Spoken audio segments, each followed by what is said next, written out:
Bonjour. Aujourd'hui, nous achetons quelque chose en France. Nous devons aller dans un magasin pour acheter un pantalon, une chemise, quelque chose.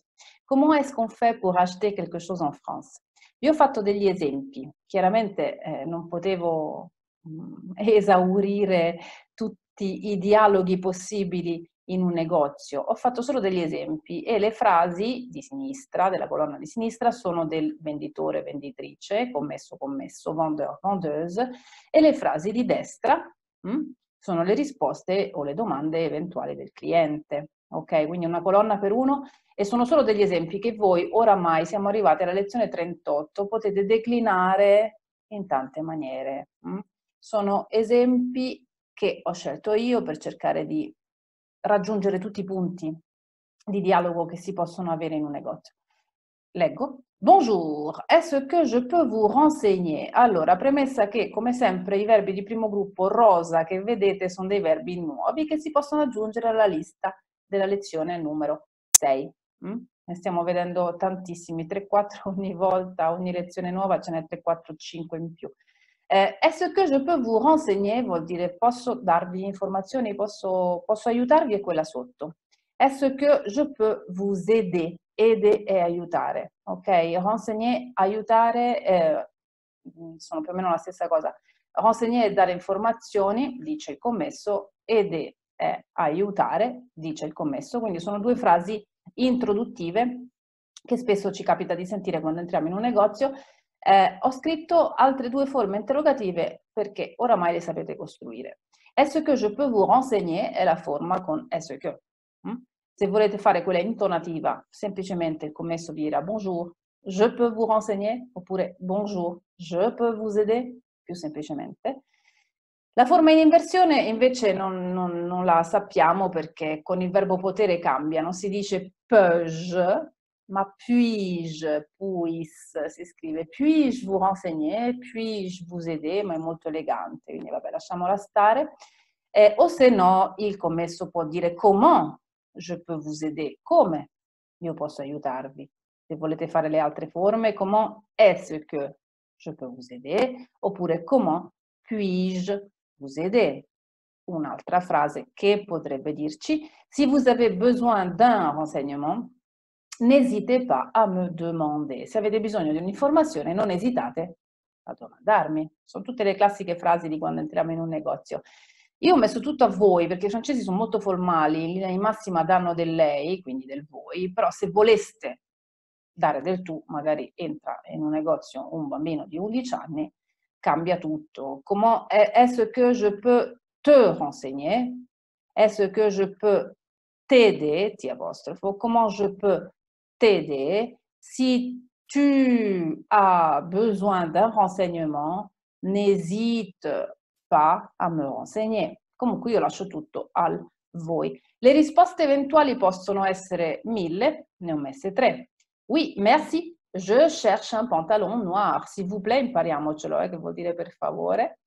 O però se date del tu sarà s'il te plaît, cioè il per favore se date del tu e il per favore se date del lei.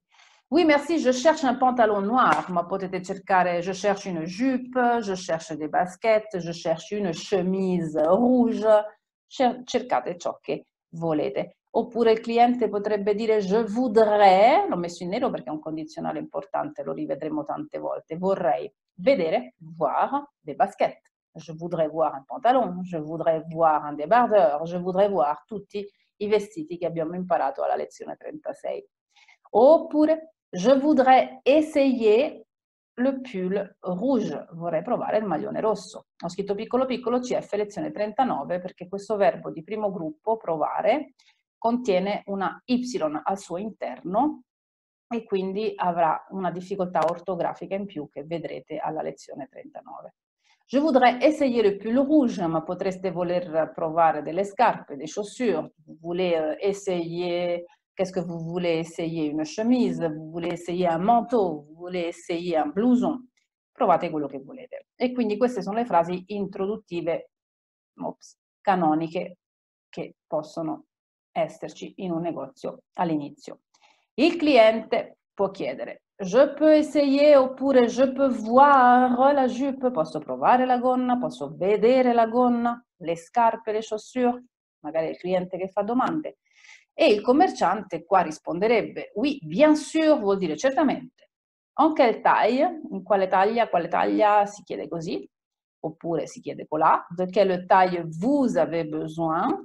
Oppure tu as besoin, se date del tu. Quelle taille vous voulez? Oppure quelle taille tu veux? O voulez-vous? Est-ce que vous voulez? Oppure veux-tu? Oramai abbiamo tanti modi per fare le domande, questi sono solo esempi. Il cliente potrebbe rispondere je veux la voir en 42, vorrei vederla in 42. Se invece volete vedere delle scarpe che sono plurali, direte je veux les voir. Questi sono i pronomi complemento oggetto che faremo più in là. Vi dico quando perché non l'ho scritto. Vediamo. I pronomi complemento oggetto 72 e 73 saranno le ultime lezioni. Lo scrivo CF Let's 72 73. Sono i pronomi complemento oggetto che effettivamente a vederli così qui potrebbero non essere facili da ripetere. Je veux la voir en 42, je veux les voir en 42. Quelle pointure? Per le scarpe non è più la taille, ma è la pointure. Quelle pointure? E una risposta potrebbe essere je chausse du 38. Io calzo il 38. Calzare. Attendez, aspettate, oppure attends se dai del tu. Je vais, di nuovo pronomi complemento oggetto. Je vais la chercher, oppure je vais les chercher, se andate a prendere qualcosa plurale. Potrebbe essere finito qualche cosa in un negozio. Désolé, je ne l'ai pas en 38. Je ne l'ai pas en 40, je ne l'ai pas en 42, eccetera. Prezzo, costo, quel est le prix du blouson? Potrebbe chiedere il cliente, o quel est le prix de la jupe, quel est le prix du manteau, quel est le prix di quello che volete, o se no si può chiedere quanto costa, combien coûte le pantalon, les chaussures, la jupe, quel che comprate. Combien coûte? Coûte è il verbo costare e chiaramente se comprate qualcosa di plurale la desinenza sarà questa. Combien coûte? Anche in italiano quanto costa il pantalone, quanto costano le scarpe. Quindi attenzione a come lo scrivete. Una risposta del venditore potrebbe essere le blouson oppure il coûte 40 euro oppure il fait 40 euro. A volte si risponde con il verbo fare. Il coûte 40 euro, il fait 40 euro. Come si può pagare? Tra l'altro queste ultime frasi sul prezzo da qui in poi e da qui in poi le ritroveremo quando faremo le scene al ristorante, perché presto facciamo anche le scene al ristorante, come si ordina qualcosa in Francia, perché i soldi in un negozio saranno le stesse domande per i soldi per pagare in un ristorante, e cioè a dire vous payez en espèces, vi può chiedere chi vende, in questo caso il commesso, pagate in contanti? Vous payez avec la carte? Basta la carte. Però se volete dire carte bancaire è giusto, se volete dire la carte de crédit è giusto, e li ho scritti minuscoli qua. Vous payez par chèque? Con assegno.